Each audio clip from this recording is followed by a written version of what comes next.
NFL player protests during the national anthem continued this week, defying pleas by Commissioner Roger Goodell and some team owners to have everyone stand for the song.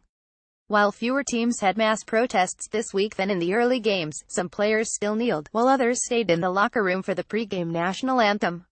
The prior protests have sparked fan outrage and might have hurt television ratings, with some angry observers and at least one sponsor vowing to boycott the league in a counter-protest.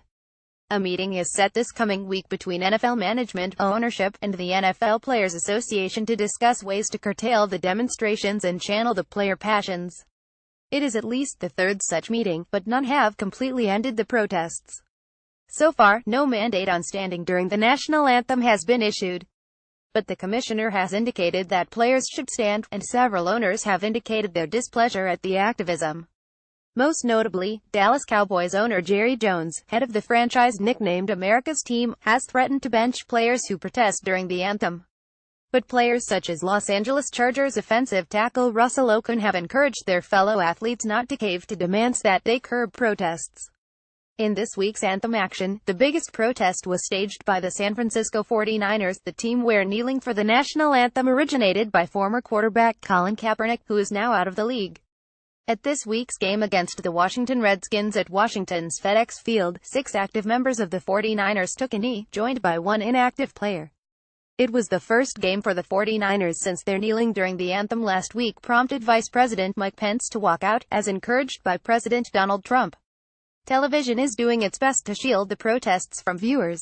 At the Minnesota Vikings-Green Bay Packers game in Minnesota, Packers players linked arms. The Vikings just stood, but networks cut away to commercials before the protest could be viewed.